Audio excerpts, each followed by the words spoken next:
Hello everybody, we just finished watching the 5th episode of the Hell's Paradise Jigokuraku anime adaptation, and like we've done 4 times already, I want to talk about it, so that's what we're going to do today.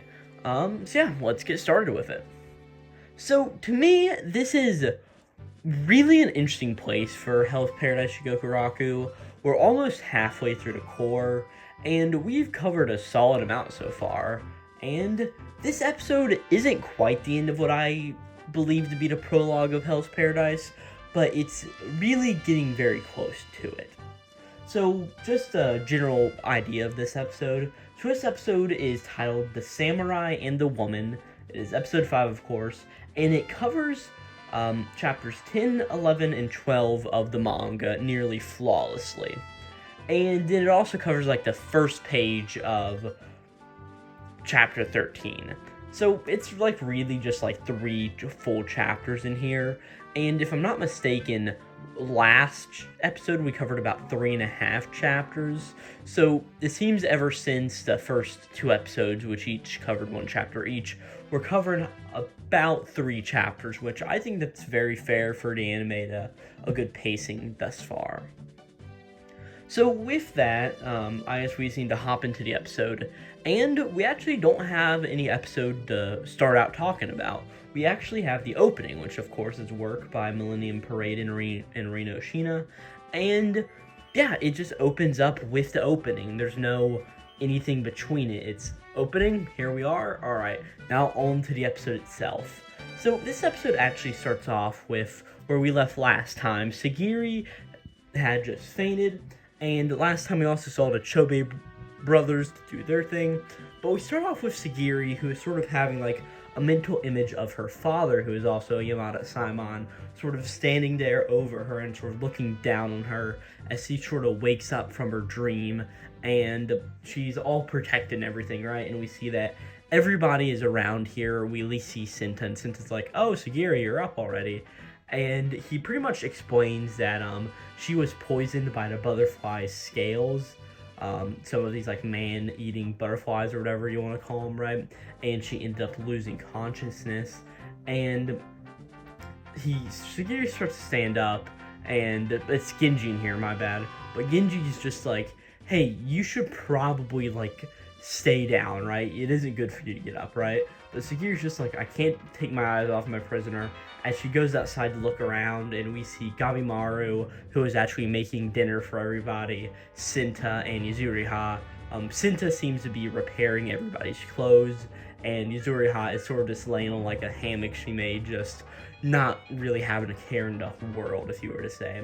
So they go on, and Sagiri's like, oh, what's going on? And everybody sort of describes what they're doing, and I think Yuzuriha makes a little funny joke where she's like, I'm supervising, just watching all this going on, right? So, as we continue, they're all doing their things, and Senta stands up, and just like, hey, now that Sagiri is awake, why don't we go over all the information we know, right? And we can also eat while doing it, since that's something we haven't done yet while coming to the island, right? We see that Gabimaru makes a sort of dish called kirakatsugan, which is pretty much, I don't really know what it is, but it's just the food he made, and he apparently made it with food from around the island. And while he was going off and getting food around the island, he was actually scouting out the island to see what it was. And pretty much he explains that while he was walking around, he did not see anything that resembled the fruit of the elixir of life that they were looking for, right? But Gabimaru is also like, but we don't know what the entire island looks like, so we may be able to find it later, just not in this area. And then Yuzuriha asks Gabimaru if he knows something about the elixir of life. And Gabimaru sort of thinks back to his village's chief of Igakaware village, and he sort of thinks about him, and of course we've got narration in the series thus far saying how he is nigh on invincible. And Gabimaru decides to say no, that he doesn't know anything about it, right? And he said that this job coming to the island is the first time he's ever heard of it, right? And Yuzuriha sort of gives him a face, showing that she may not fully believe this, but she sort of may understand where Gabimaru is coming from if she actually does know about Igakaware and all of that stuff too. right? So he continues, he's like, but I did see a few interesting things too, as we see that Gabimaru, whenever he went into the woods, Genji actually went with him, right? So they're walking through the woods, and eventually Gabimaru says that what he saw a lot whenever he was walking around was a bunch of humans turned into flowers, pretty much explaining that all the samurai that were sent from the Ryukyu Kingdom, who came to the island and never returned, are pretty much the flowers that they see on this island, as we sort of get this really ominous panel of a bunch of people doing that, right? And Yuzuriha sort of like, wait, so collecting ingredients and those were like the only things you found, so you're feeding it to us? And Gabimaru's like, no, I'm not. So a little funny joke there. But Senta then adds his 2 cents into conversation, pretty much saying to everybody that they are sort of thinking about this island the wrong way. They're sort of rationalizing this island based on the Buddhist and Taoist cultures that they are seeing in all of the statues and creatures on this island, right? And he starts to say that there has to be somebody on this island to be able to create stone and clay figures that are existing there, right? And he's like, so they have to live here somewhere. But then Sagiri sort of thinks about it, and she's like, here's the thing. Both all of the monsters and the insects are, as humans, are way too dangerous for humans to be around, right? They would clearly kill them, right? And we know from last episode, whenever she cut through them, she's like, it feels like that all these creatures have flesh and bones and organs, but they don't have any reproductive organs, and that's a sort of an interesting thing because who made them? Gabimaru starts up next, and he's just like, here's the thing. All of like the prayer beads and all of the Taoist imagery that all these creatures have are really seem to be really poorly made. And he also starts to say that like all the animals that we see on this island, like the fish monk dude from a few episodes ago, he's like, all of that is just like animal parts stacked on top of humanoid forms. Senta then starts up, and he's just like, of course, yeah, the religious details are all cruel, and it's all really weird. It's almost like all these creatures are malformed gods in a way. He's just like, the island is terrifying, but these creatures are also really stupid, as we sort of see from before. And he's like, it's too unrealistic to be natural, and it's too artificial to be mystical. And he sort of uses another sort of religion-based idea, saying it is as we were thrown into some kind of sick mandala. As he sort of says this, we see an image of Sagiri sort of going down here. And we didn't see Gabimaru, and he's got a really interesting expression on his face, as he's just like, man, this is really weird. Creatures that shouldn't exist, and they don't have reproductive organs, so they can't, like, create themselves again. It is really starting to seem that here on this island, there isn't an elixir of life. And if it's on the island, that means that Gabimaru can be pardoned. As Yuriha sort of points up, and she's just like, here's the thing.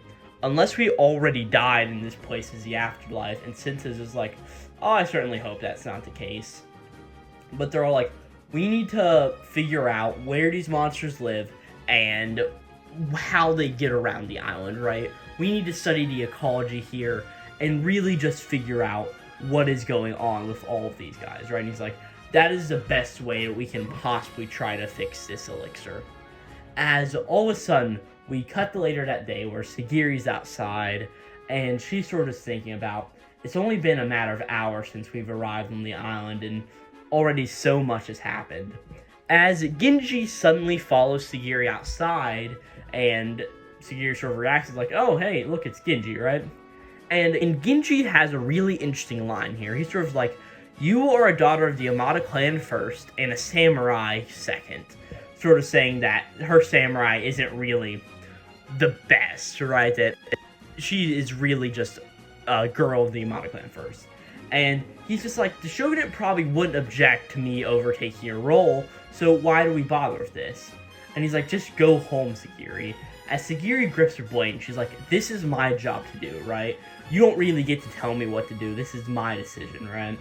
As she grabs her sword, and Genji notices it, and he's like, oh yeah, that's just not even your original sword, right? Where'd that go? As we remember, whenever Gabimaru and Sagiri were fighting, Gabimaru shattered Sagiri's blade. And this is one of the swords that Twisted Queen had with her, or with him. So, and Sagiri obviously picked it up, right? And Genji just continues. do you currently have the strength to kill Gabimaru, right, as he continues on more about the sword as a warrior's heart, and all of that's the thing right there. And he also sort of says, it may be in the olden days where we could pick up swords on the battlefield if one shattered, but you need your own sword, which is sort of like really counterintuitive. But it's another idea of, in this series and in this time, there was a lot of sexism going on here. And we also see that, unlike Izan, who was doing that before, Genji is also participating in that very heavily here.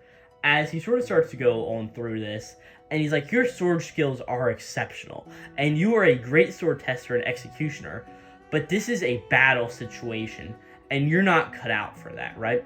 You are not strong enough for this island.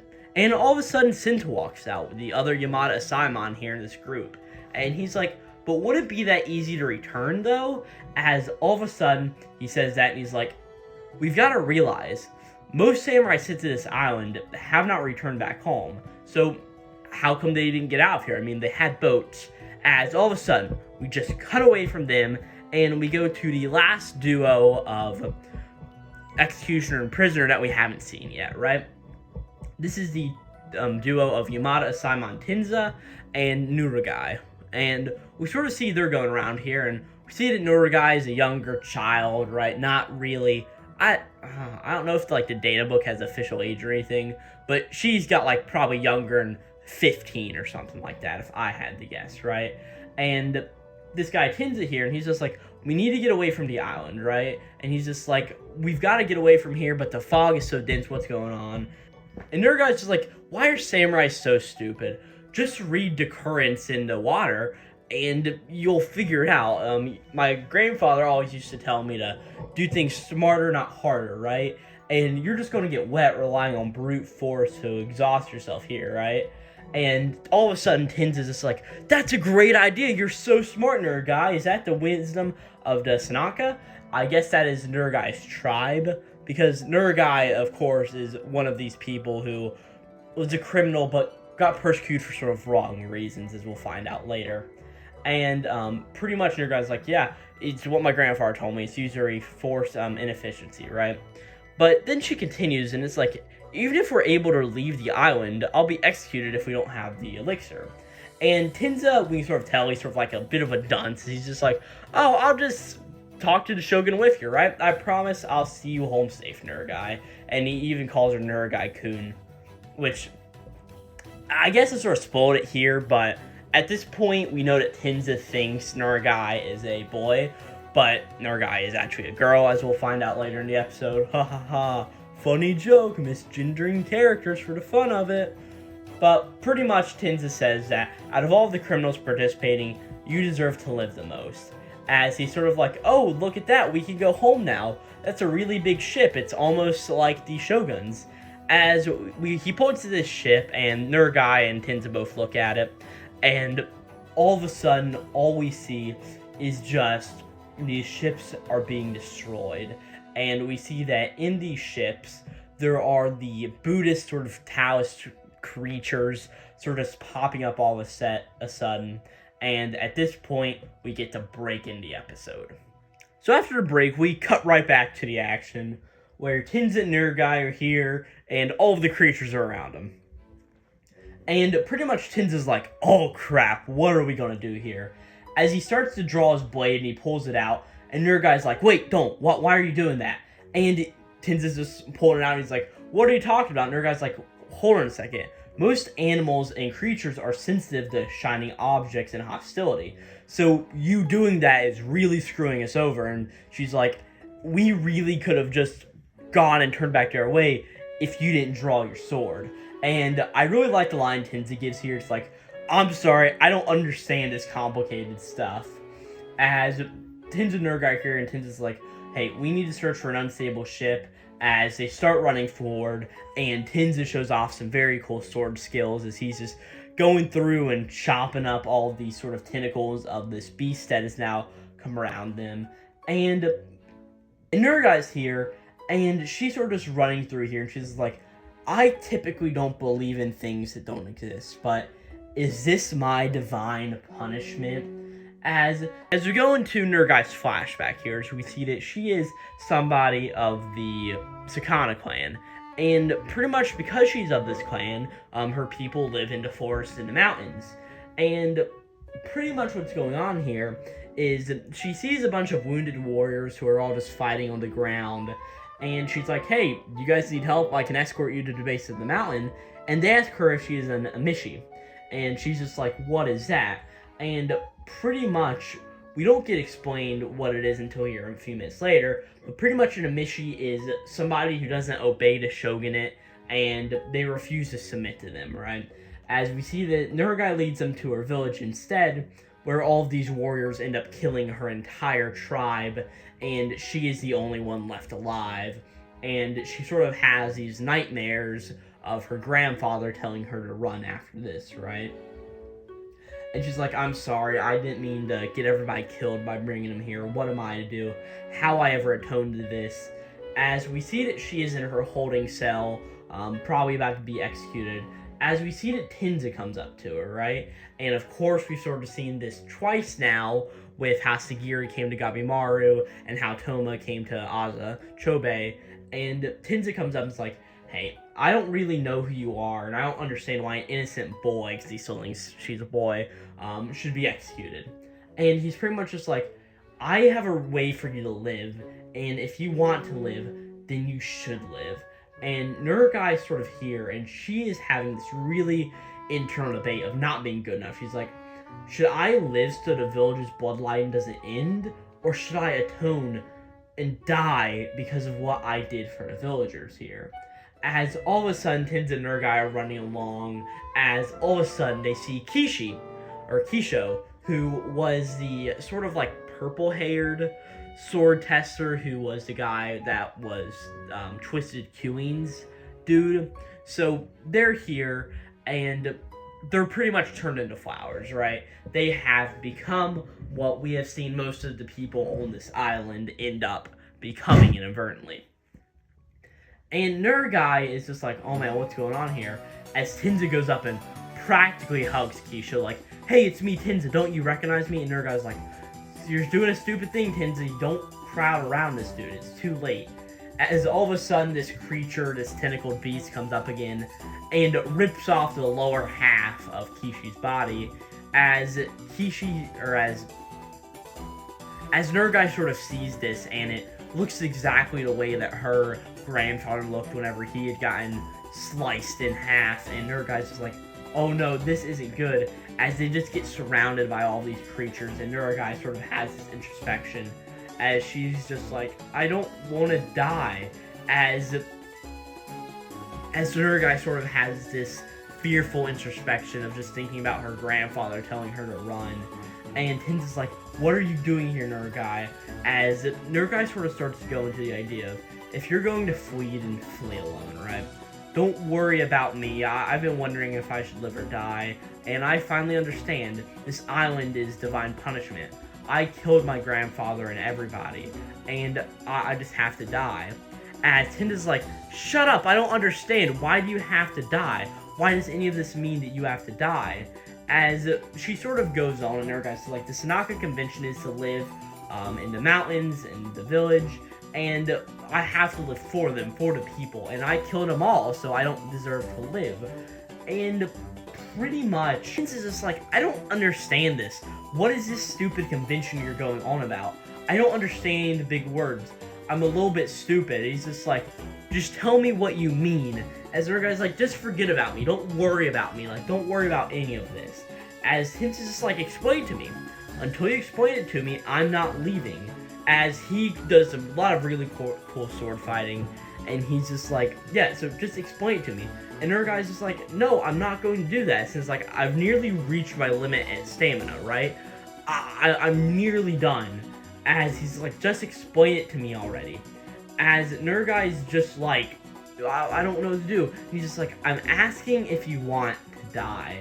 And eventually Nurgai sort of breaks down. It's like, I want to go back to the mountains, right? As Tenza's like, yeah, sounds good.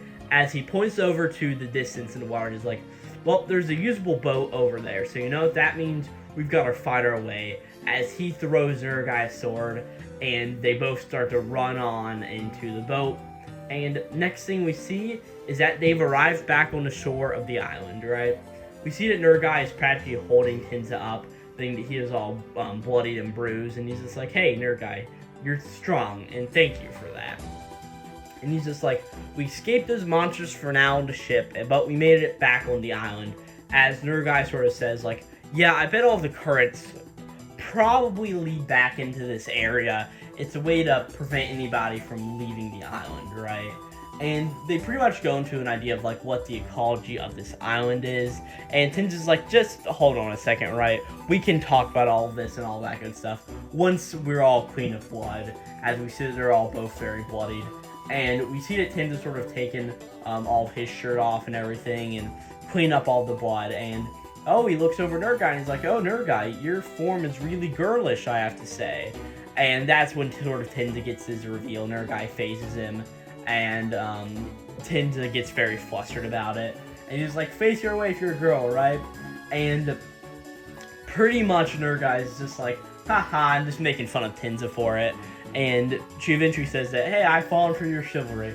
Want to marry me whenever we get back to the main island, right?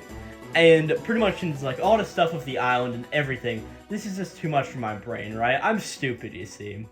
And he's pretty much like, in any case, let's review what we need to do. We need to find the island and find a current leading off of the island, because we need to secure an escape route for whenever it's time to leave the island once we have the elixir of life. And at this point, we cut back to where we were earlier with Sagiri, Genji, and Sinta.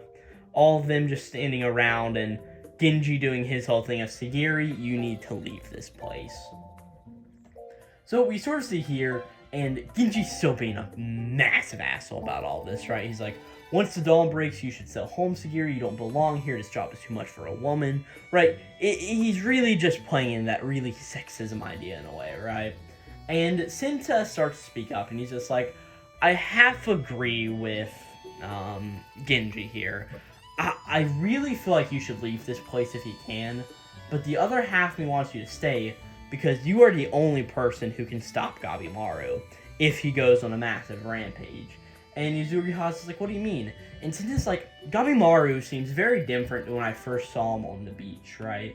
And he's like, I think that's perhaps he must return with a partner back to home, just because he's changed, and I feel like you have something to do with it, right? As we sort of do a flashback of everything going on here, and Sagiri helping out Gabimaru with the sword, and everything that sort of happened there at the end of episode 3. And Sagiri is sort of thinking about it, and like whenever Gabimaru told her to stay back, whenever the fish thing was, sort of leaving. And since it's like, in any case, I would feel much better if you stayed, but it is your decision, right? It is not up to me. As we cut to the night, everybody is sleeping, except for Gabimaru and Sagiri, as Gabimaru is sort of sitting looking out into the wilderness, as Sagiri walks up to him.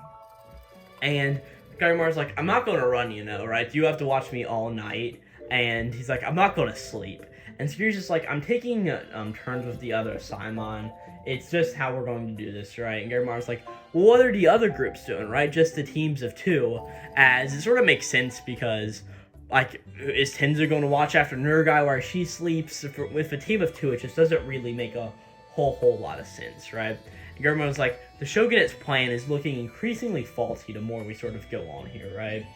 As they both start to speak up at once, and Gabimaru, or Sagiri, sits on the ground, and Gabimaru is like, hey, are you feeling any better? And Sagiri's just like, I'm surprised that that's your questions. Gabimaru sort of has a little bit of resentment here. He's like, I was the one that gave you that wound and let the poison get into you, so it is inadvertently my fault that you are down like this. And Sagiri's just sort of sitting here, and she's thinking about this, and it's Gabimaru's like, I owed you a favor, you calmed me down, you stilled my resolve, and if the Igakawari are actually coming to the island, I better prepare for a counterattack, and you sort of helped me think through all of this, so thank you, Sagiri. And Sagiri's sort of sitting here, and he's just like, man, you are strong, way stronger than me. Gabimaru's like, hey, you're strong too. And eventually, they sort of just get to talking, and Gabimaru continues pretty much just saying that if he's able to get out of this island, he can go to his wife, and he won't run from his job any longer. He'll face it head on. As Sagiri's just like, man, you are strong, Gabimaru. As Gabimaru sort of talks back to her, and she's like, hey, you're strong too, like, don't get me wrong. And as they both sort of just start talking about that, and eventually Sagiri's just like, I don't know if it's your heart, technique, and strength that influenced your nature, but you are very strong in a prison, and you can be strong out here, right? It's not just practical strength that you have. As pretty much you're just talking, and Gabimaru's just like, you've helped me experience a lot, and you've experienced a lot yourself. And you're like, people understand themselves less than we might think, actually. Until they act, we are all really the same strength. As it cuts to the next morning, and Genji walks up to Sagiri. As pretty much Genji's like, oh, I guess the monsters aren't active at night, so you're ready for me to escort you back to the ship so you can leave here? And Sagiri's like, no, I'm not doing that. I am not leaving. As she goes on a mini speech, pretty much just saying, this concerns how I decide to live here, right? As Genji's just like, hold on, we don't need to talk about this, right? You need to go back to the mainland and bear children for the Yamada clan. As Sagiri's just like, that's what I've always been told, right? My father's always looked down at me whenever I was in the sword training school, just because of how I am and I'm a woman here. And she pretty much just goes and gives this idea of, pretty much, if I was just a woman of the Yamada clan, I'd always be shunned by others and called a neck-chopping Asa. Just something we've seen before in episode 2, if I'm not mistaken. But if she becomes a sword tester, she's shunned by her family, right? There's really no good option for her here.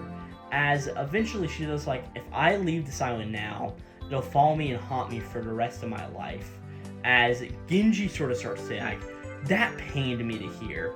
It's natural for women to want to do women responsibilities. As he's just like, oh man, I can't condone this. As he's like, just please see me as a samurai, please. And she sort of kneels on the ground and puts her sword on the ground. It's like, forgive me for defying a senior student. As Genji's here, and she's like, I know I'm weak in experience, but I won't run away from those who try to get in my way.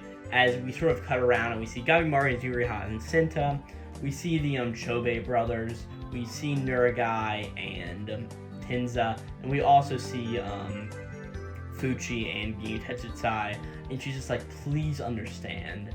And Genji just isn't having this crap. He's like, no, I don't agree with that. As he starts to draw one of his swords and goes to slash Sagiri. As all of a sudden, whenever he slashes down, he puts all his force into it, but his sword is gone. As we see that Sagiri has grabbed his sword, and she's like, hey, I took a sword. That's what you told me last night, right? To find one off of the battlefield. As Genji's like, give me that back. A warrior sword is his soul. And he's like, give that back. And all of a sudden, Sagiri looks up, and behind Genji is a towering form of Rokuroda. And she's just like, hey, Genji, behind you. As Rokuroda's here and just swipes at Genji and takes a massive chunk out of his side. And yeah, Genji's practically dead here. And that's the last shot of the episode. So, going back to the chapters like I was talking about earlier. So, the end of chapter 12 is where Sagiri's like, oh no, Rokuroda's behind Genji. And then the first page of chapter 13 is literally Rokuroda slashing out Genji. So, not really a whole lot to it there. But at this point, we get the ending, Kamahate by Uru. And yeah, that's this episode of Hell's Paradise Jigokuraku. I definitely like this because we finally have our sort of core cast of characters for the series sort of all figured out, right? We have the partnership between Gabimaru and Yuzuriha, and we've got Genji here, who's probably dead. We have Senta and also Sagiri. We have Fuchi and Ginyu Tetsutsai, the Chobe brothers, and Tenza and Nuragai here. And there's a few other characters that come in later and all that stuff, but we sort of have this themed here, our cast of characters, and going forward, we can sort of just see what happens. Yeah, and I don't really have a whole lot to say about this episode. I think my favorite part is that Tenza and Nuragai stuff. I remember that being a very good part of the manga. I mean, I think that's only like, chapter 11 or something. But to be honest, that's really all I have to say for this episode. And yeah, next week I'll be back with episode 6. Again, this episode is called The Samurai and the Woman. And yeah, I don't have anything else to say, so if you enjoyed this video, please like, comment, and subscribe, and do all that good stuff to the channel if you're enjoying the Hell's Paradise content. And yeah, without further ado, I've got nothing else to say, and this will be Glowplasma231 out.